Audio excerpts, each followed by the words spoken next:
ورحمة الله تعالى وبركاته. السلام ورحمة الله وبركاته. الحمد لله الذي خلق السماوات والأرض من غير عمد. رب اشرح لي صدري ويسر لي الأمر وحلل عقدة من لساني يفقهوا قولي. اللهم صل وسلم وبارك على سيدنا محمد وعلى آله وأصحابه البررة الكرام. أما بعد. Ndugu zangu Waislamu, leo tupo katika mfululizo wetu wa kuendeleza ibada yetu ya tasawuf, na katika wiki iliyopita tuliachilia katika ibada ya halwa. Ibada hii tuliishia katika sharti za 20 tuliishia pale, na ibada hii kama ilivyokuwa desturi bwana Mtume Muhammad sallallahu alaihi wasallam, wakati alipofika umri wa 40 alifikia kuifanya ibada hii. Hata al-ghuzla, alijitenga bwana Mtume sallama anin nas, na watu pale Madina. Bwana Mtume sallama alijitenga pale Madina na watu wala ibadati, kwa sababu ya kwenda kufanya ibada kule Jabal Hira. Wakati khitara ibadati, haki bwana Mtume sallama alichagua ibada hii ghara Hirai, akaenda kujitenga kwenye Jabal Hira. Jabal Hira wa huwa jabalu ala tariqati Makkah na Madina, ala tariqati Makkah, yani huo ni mlima huko katika sehemu katika njia Makkah kule milimani. Amejitenga bwana Mtume Muhammad sallallahu alaihi wasallam. Hiyo kisa ni maarufu kwa sababu wasomaji wa sira wanajua kwamba Mtume sallallahu alaihi wasallam alikaa. Wa huwa jabal tariqati Makkah, yani katika njia ya Makkah. Wakana yaakhudhu ma'ahu zaida, bwana Mtume Muhammad sallallahu alaihi wasallam alikuwa akichukua chakula chenye kuzidi. Wa idha faragha, na kikimalizika, raja ila zawjatihi sayyidatin Khadija, anarejea nyumbani kwa mke wake Bi Khadija.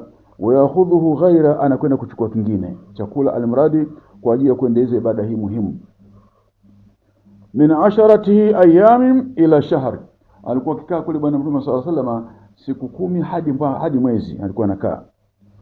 La ghaira, hakuna jambo lingine alikuwa akifanya bwana Mtume ila ibada, isipokuwa alikuwa akikaa Jabal Hira kule kwa sababu ya kufanya ibada, kumwabudu Mwenyezi Mungu Subhanahu wa Ta'ala, kwa sababu kule kuna utulivu katika nchi ya katika sehemu za polini.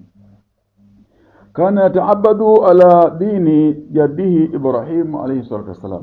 Wakati ule swala tano ilikuwa bado, lakini bwana Mtume sallama alikuwa akifanya ibada ambayo ya babu yake mzee Ibrahim alayhi salatu wasalam. Hunaka, na katika sehemu hizo, nazalat alayhi ruhul amin, hapo ndo mwanzo kuteremka roho mtakatifu ambaye ni Sayyidina Jibril alayhi salam, allamahu alquran. Hapo ndo chanzo cha kumsomesha bwana Mtume Muhammad Qur'an tukufu, lakini chanzo bwana Mtume alikwenda kufanya ibada ile ni Jabal Hira kwa ajili ya ibada ya kukaa ni hiyo ya halwa.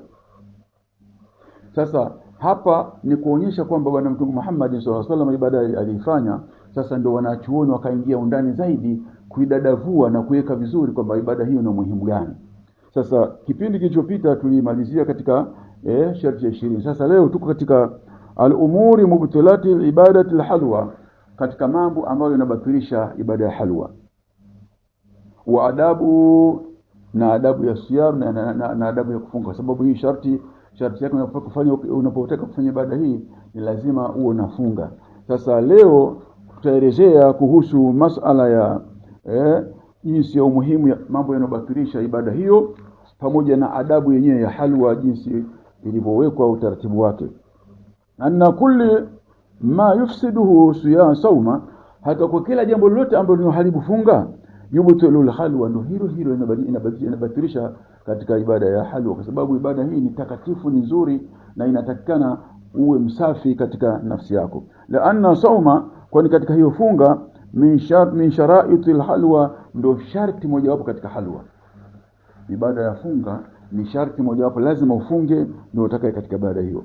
Wa inma idha udima shartu, haka inapokosekana sharti min sharaitihi, katika miongoni sharti zake, fala amaluhu batilu halwa, matendo yake yote yanabatilisha ibada hiyo ya halwa. La ghaira, hakuna jambo lingine, hakuna vingine. Ukikosa kufunga basi ibada ya halwa hakuna, na ukishafunga halafu ukibatilisha funga yako, basi ibada ya halwa inakuwa hakuna. Sasa wa adabu siyami, na adabu zake yufunga, fa'alam, jua anna siyami bi imsakihi bi ma'rufi.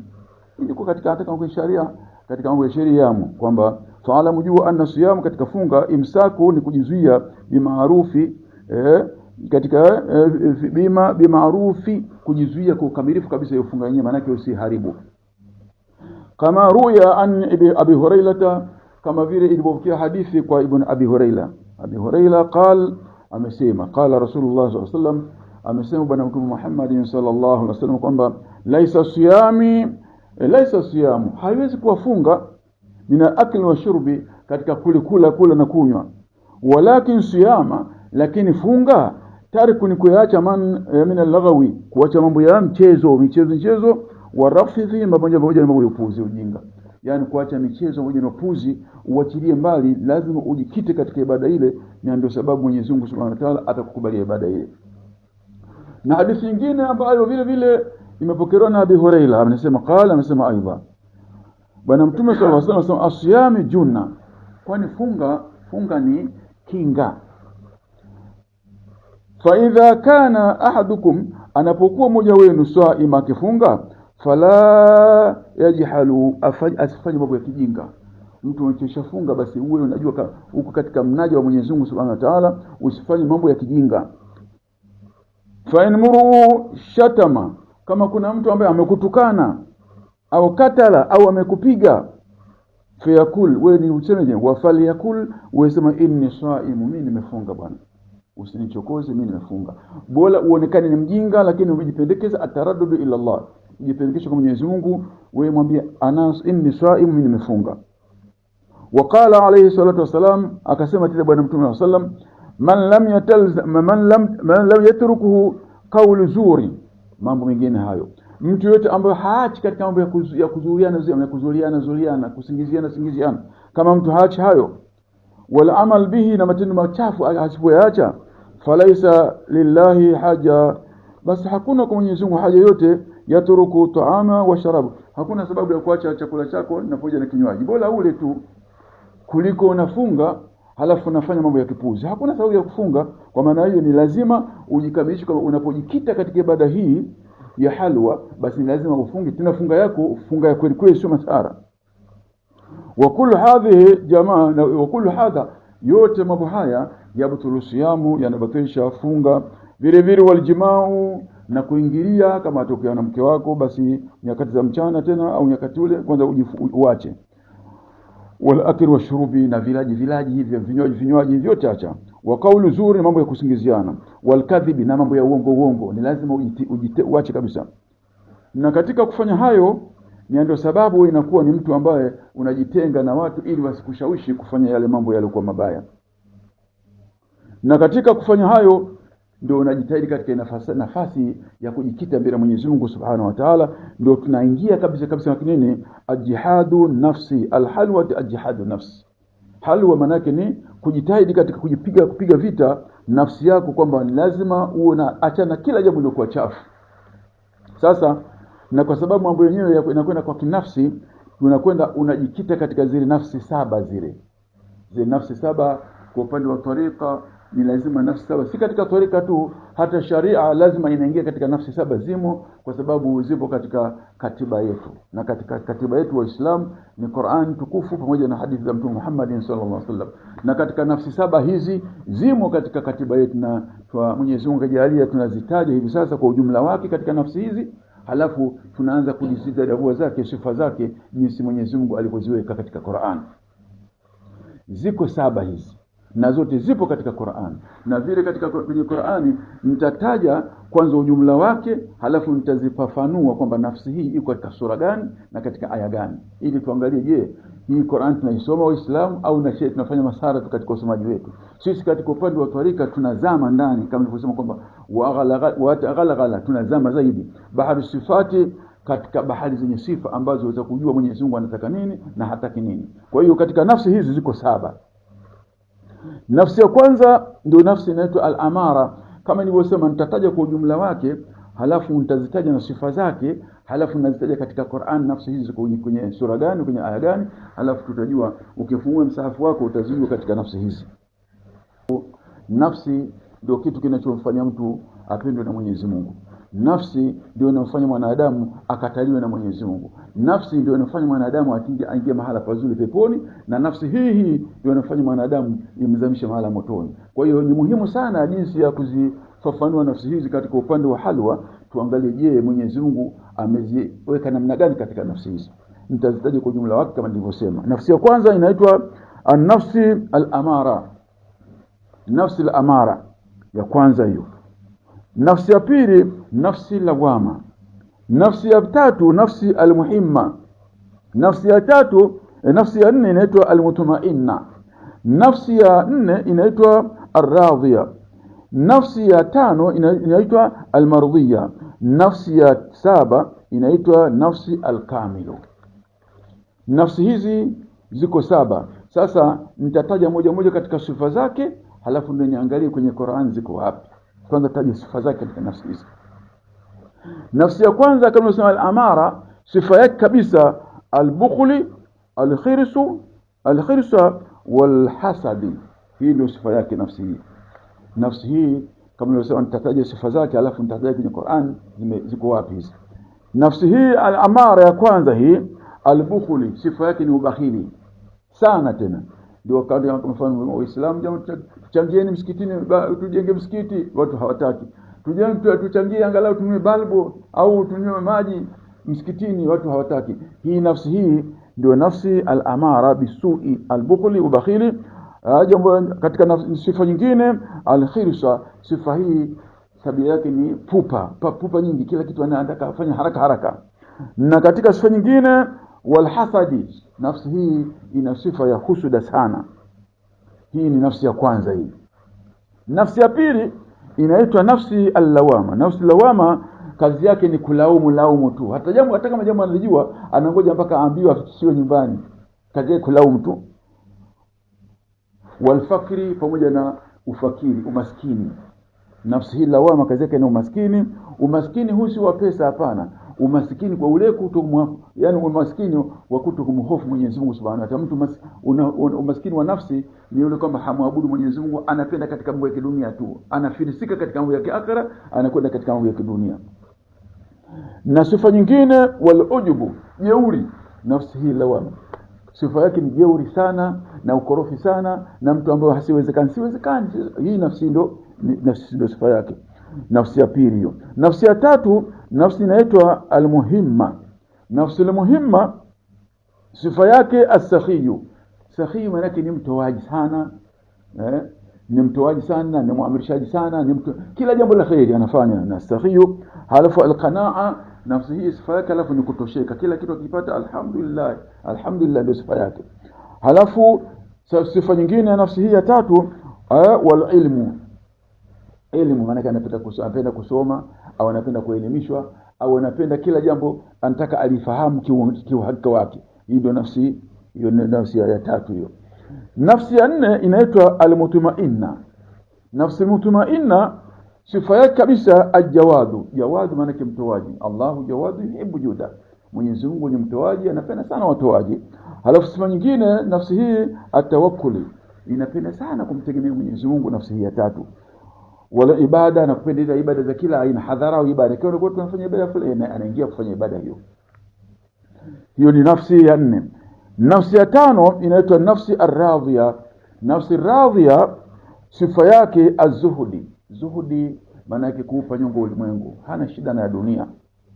Na sifa nyingine ikhlas, kujitakasa katika nafsi yake, kila jambo la Mwenyezi Mungu analipendelea sana nafsi hii. Na sifa nyingine walwara'i. Wara'i maana yake ni kuwa mcha Mungu, mtu anakuwa mcha Mungu. Nafsi hii ya sita inapenda sana katika ucha Mungu. Nafsi ya sita inaitwa al-mardhiya. Nafsi al-mardhiya sifa yake ya kwanza al-husnul khuluq, kuwa na tabia njema kila wakati. Na sifa nyingine wal-lutfi, kuwa ni mpole. Sifa hii, nafsi hii ya sita hii sifa yake ni upole zaidi katika kupendelea katika kila jambo la khairi. Hii ndio nafsi ya sita hiyo. Nafsi ya saba inaitwa nafsi al-kamilu. Nafsi al-kamil jamii ma dhakarnahu min sifati alhasana, jumla sifa zote kwa nzuri zile, basi ni kiasi ndio sifa yake nzuri zaidi. Jinsi ya Mwenyezi Mungu alivyotengeneza kila kitu kizuri, nafsi hii inapenda. Kama vile Mwenyezi Mungu alivyoumba katika wiki na siku 7 na nafsi ziko 7 vile vile, kuna siri katika jambo la 7 hili.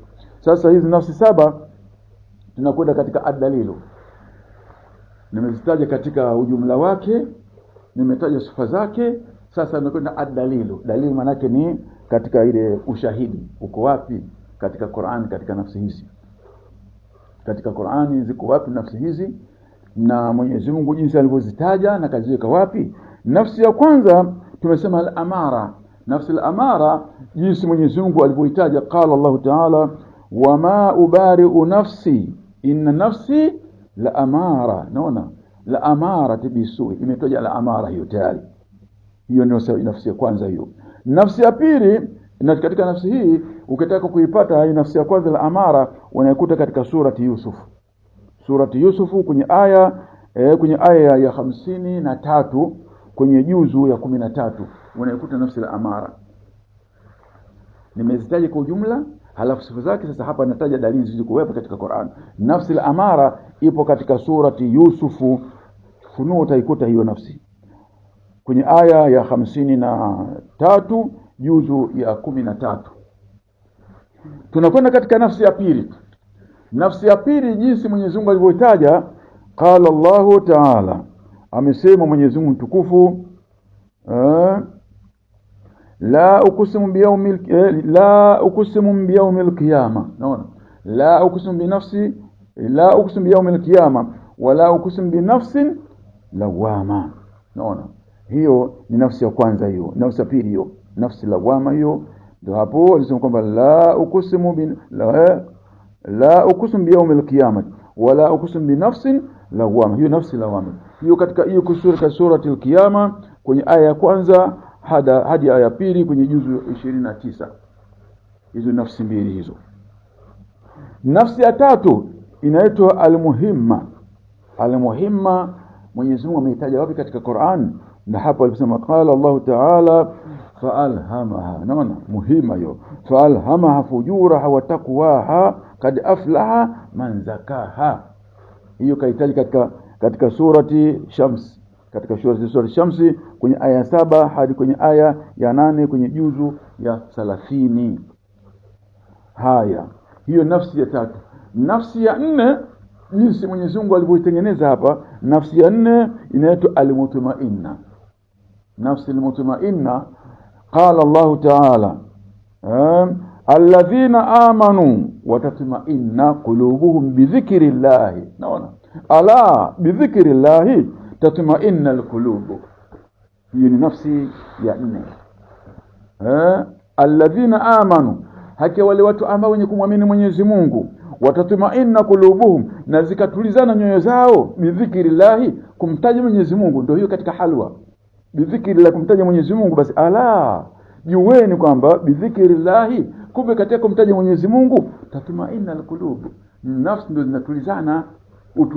Utulivu wa namna hiyo kwamba ni lazima kwanza unaposoma Qur'ani nafsi inatulia, halafu kule unapokwenda kumtaja Mwenyezi Mungu kule katika ibada yenye halwa kule kunatakiwa nini? Hii vile tumaini ya pili hiyo, tulizana pale. Hii katika nafsi hii ya nne hii iko katika surati Ra'd. Kwenye surati Ra'd kwenye aya ya 28 kwenye juzu ya 13 hiyo. Sasa hizi zote tutazifafanua mbele sana jinsi mpaka watu wanakaa halwa, wanaona katika ibada ya halwa. Waqala Ta'ala, akasema tena Mwenyezi Mungu Subhanahu wa Ta'ala katika hiyo mutma'inna, ya ayyatuha an-nafs al-mutma'inna. Aya hizo ya ayyatuha an-nafs al-mutma'inna irji'i ila rabbiki radiyatan. Kuna radhiya sasa ziko nyingi hapo iko katika surati al-Fajr. Kuna radhiya mardhiya. Naona kuna radhiya, kuna nafsi radhiya na maridhiya, zimetajwa zote mbili. Zimeambiwaje nafsi hiyo? Irji'i, rejea sasa, ila rabbika radhiya mardhiya. Zimetajwa zote mbili kwa mfululizo kwa sababu ya umuhimu wake. Nafsi radhiya na mardhiya zimetajwa katika sura hiyo, sura al-Fajr. Halafu baada hapo ndio pa Mwenyezi Mungu anasema kad aflaha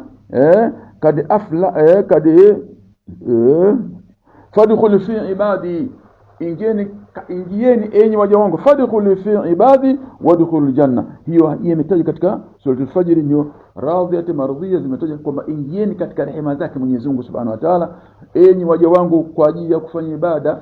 Maana yake ndio hiyo. Haya, hiyo ni nafsi ya 6, ya 5 na ya 6 zimetajwa hivyo, radhiya mardhiya, zote zipo katika Qur'an. Tunakwenda katika nafsi ya mwisho ambayo ni nafsi ya 7, halafu ndo tuingie katika jambo letu lingine inaendelea hapo. Nafsi ya 7, qala Allah Ta'ala, innal ladhina qalu rabbuna Allah thumma istaqamu, naona, fala khawfun alayhim wa lahum la yahzanun ulaika ashabul jannati khalidina fiha jazaa'un bima kanu ya'malun. Hiyo nafsi ya mwisho, nafsi al-kamil. Nafsi hii katika surati al-Kahf, kwenye surati al-Kahf kwenye aya ya 13 kwenye juzu ya 26. Kwa hiyo katika nafsi hizi ukitaka kuziangalia kwa undani zaidi, basi unakwenda kujifunza sasa. Ndio hapo anasema kwamba wataalimahu, unakwenda kujifunza ibada hiyo, tarbiyati katika malezi yake. Sasa tarbiyati katika malezi yake, maarifatihi nufusi, katika uzifahamu hizo nafsi kiundani zaidi. Nafsi 7, fihi al-khalwa, kuingia katika hiyo ibada ya halwa, unakwenda kujifunza zaidi, kuzifahamu kiundani zaidi, kwa sababu kwa hivi haraka huwezi kuzijua, maana lazima uchambue moja badala ya nyingine. Ndio hapo ajihadu nafsu, ajihadu nufusi, katika kujitahidi katika kuzipiga vita zile nafsi 7, ili almradi uende katika njia iliyokuwa sawa sawa. Basi ukishaingia katika ibada ile, sasa ibada ile ukishaingia, Mwenyezi Mungu Subhanahu wa Ta'ala siku ya kiyama anakwenda kuwauliza watu sasa, kuambia sasa yale mliyofanya sasa pale katika ibada ya halwa. Mwenyezi Mungu qala, anasema ni kuambia, al-yawma tujiza kullu nafsin, leo sasa tunailipa kwa kila nafsi. Naona kullu nafsi hapo, kwa kuonekana kama ziko nyingi, ni kwamba anasema leo naidhima nafsi moja, lakini anasema kullu, maana kulli amekuwa ziko nyingi, kuna kulia, kuna nini, ziko nyingi. Lakini hapa kwa sababu kuonekana kwamba sio nafsi moja, anasema kwamba al-yawma tujiza kullu nafsin. Angesema leo nailipa nafsi iliyofanya, lakini hapa al-yawma tujiza kullu nafsin, leo nazilipa kila nafsi bima kasabat, kwa yale ambayo mliyofanya. La dhulma al-yawma, leo hatumdhulumu mtu yoyote siku ya kiyama. Zamana yake hiyo, kama akhbara sayyidina Muhammad sallallahu alaihi wasallam, kama alivyotuhabarisha bwana mtume Muhammad sallallahu alaihi wasallam katika hadithi yake, anasema kwamba inna ma'ali nadhara, hakama sehemu Mwenyezi Mungu anaitazama, anatazama Mwenyezi Mungu Subhanahu wa Ta'ala, huwa al-qalb, anakwenda kutazama moyo. Faqala, akasema inna Allah la yanzuru ila ajsamikum, Mwenyezi Mungu haangalii nafsi katika miili yenu, wala amwalikum, Mwenyezi Mungu wala haangalii katika mali zenu, matendo yenu, walakin yanzuru fi qulubikum, Mwenyezi Mungu anaangalia katika nyoyo zenu. Umejipanga vipi? Nyoyo umejipanga vipi? Umejiandaa vipi? Mwenyezi Mungu anakuja habari kama hizo. Haya, baada ya hapo, afati nufus, maafa ya nafsi. Sasa nafsi hiyo ina maafa yake katika pale unapofanya ibada ile, kuna maafa ya nafsi.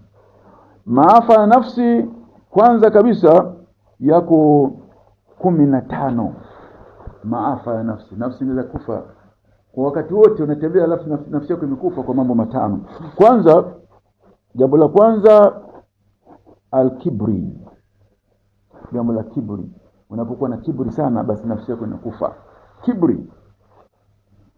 Na jambo la pili, washuhu, shuhu maana yake ni bahiri, nafsi yako imekufa, maana yake haimkumbuki, haina mapenzi na Mwenyezi Mungu, shuhu, bahiri.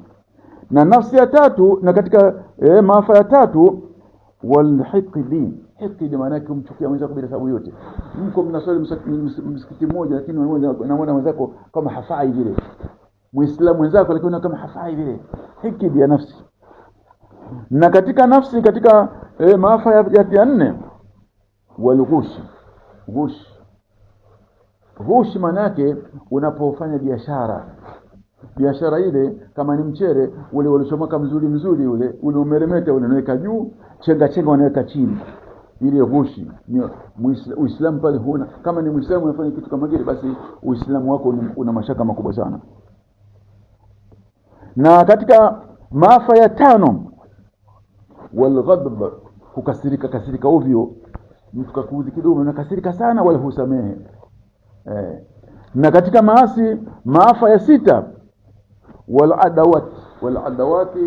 adawati, kufanyana uadui bila sababu yoyote, unamfanyia mwenzako uadui. Na katika maafa ya 7, walbughdai, kubugudhiana, unambugudhi mwenzako bila sababu yoyote. Na katika maasi ya 8, watamaa, kuwa na tamaa ya mambo ya kidunia, unaacha ibada. Na katika maafa ya 9, walhiyana, kuwa na hiyana. Wewe kitu gani bwana? Mwenzako amepata kitu, baada ya kumwombea dua unamwombea kiporomoke. Kapata nafasi nzuri, baada ya kumwombea aendelee unasema atakufanyia nini bwana huyu? Unamfanyia husuda alimradi mambo yaondoke. Hiyo ni maafa ya nafsi yako. Katika mtu anaingia katika halwa, mambo kama hayo hayatakiwi kabisa kuyafanya. Na maafa ya 10, walasatihi kitabu, walasail kitab, kukiasi kitabu cha Mwenyezi Mungu Subhanahu wa Ta'ala. Walistikbaru, na kufanya alistikbaru alhaq, kuifanyia kiburi haki ya Mwenyezi Mungu, kama vile kusoma Qur'an, nitasoma baadaye bwana, nitaswali baadaye tu. Kufanya vile ile dharau ile ni maafa ya nafsi. Na katika maafa ya 11, makiri ni vituko, kufanya vituko makeke, basi ile ni maafa katika nafsi. Na katika maasi ya 12, walmukhadi'at, kufanyana hadaa, kumhadaa mtu, kumdharau bila sababu yote, kumhadaa mtu au kumdanganya mtu kitu kama hicho, unamwahidi kitu lakini bado umtekelezee vizuri, ile hadaa kudanganya. Bwana nimekudanganya bwana, ni sio kweli bwana. Sio bwana, ulisema bwana vipi bwana, mimi nitegemea, unasema ni kweli, nitegemea kitu kinaninufaisha, halafu sema sio kweli, unamaanisha nenda bwana. Unamfanyia Muislamu wenzako namna hiyo. Mambo kama yale, kama kwa mtu anaingia katika ibada hii ya halwa, tena ni haram kabisa, kwa sababu wenzako anitegemea, wewe unamfanyia mambo ambayo hayafai. Na katika maasi ya nafsi ya 13, walkaswati washu'umun, manake ni ukorofi. Kaswatu ukorofi, alafu shu'um maana kwa mgumu kabisa katika nafsi yako, yani hutaki kukubali hiyo jambo lote. Na katika maasi mengine ya nafsi, tulul amal, maana kurefusha mambo yote ya kidunia. Kila jambo lizuri nataka, mambo ya kiakhira huyataki, wewe na dunia tu, unaenda na dunia tu. Kuswali hutaki, kufunga hutaki, jambo lolote la ibada hutaki, ni maasi ya nafsi. Halafu na maasi ya 15, walkadhiba wa ghairi kathiran, walkadhiba, uongo, wa ghairihi, na mambo mengine, uongo na mambo mengine ambayo ya kuzungushana, kumzungusha mtu jambo lote ambalo huna uhakika kama ni lipo, lakini unamzunguka bana kitu unamdanganya alimradi upate kutokeza. Kwa hiyo katika ibada hii mambo yake ni makubwa na marefu mengi, na hapa tulikuwa tukielezea kuhusu maafa ya ibada yenyewe hiyo. Ukitekeleza vizuri unapata manufaa. Sasa muda kwa sababu ni mrefu mdogo tulionao, inshallah Mwenyezi Mungu ajalie, kwa sababu lengo hasa la kutaka kuifafanua katika ibada yenyewe kiundani zaidi ni kwa sijaimalizia, nimechukua katika vile elezo wake, lakini inshallah Mwenyezi Mungu atujalie siku nyingine. Mwenyezi Mungu ajalie katika kutuwezesha tuwe na maisha marefu vizuri katika kufanya ibada zetu inshallah. Na Mwenyezi Mungu inshallah atuwezeshe tuendeleze ibada ya Mwenyezi Mungu bila upendeleo. Mwenyezi Mungu awape maisha marefu mashaikh zetu walioandaa katika mambo kama haya kutuelimisha sisi. Mwenyezi Mungu ampe umri mrefu mama yetu Samia Suluhu Hassan pamoja na serikali yake kuendesha amani katika nchi hii. Amani ndio kitu kinachofanya mpaka tunalinga. Amani ndio kitu ambacho kujivunia katika nchi yetu. Basi Mwenyezi Mungu wale waendeshaji amani, Mwenyezi Mungu awape umri mrefu, na Mwenyezi Mungu Subhanahu wa Ta'ala awajalie mashaikh zetu waendeleze katika ibada zetu hizi. Shekhi wetu Sheikh Zubair, Mwenyezi Mungu amjalie kila kheri. Shekhi wetu ambaye aliyokuwa ana amani kuungana na serikali kutengeneza mambo yetu inshallah. Mwenyezi Mungu ajalie viongozi wote waliokuwa wanaendesha katika mambo yetu ya ibada. Allahumma arina al-haqqa haqqan warzuqna ittiba'ah wa arina al-batila batila warzuqna ijtinabah. Allahumma jamilna bil afiyah was salam wa haqqiqna bit taqwa wal istiqamah wa a'idhna min jibatina lama innaka sami'u du'a ya rabbal alamin. وصلى الله على حبيبنا محمد وعلى آله وصحبه وسلم. الحمد لله رب العالمين.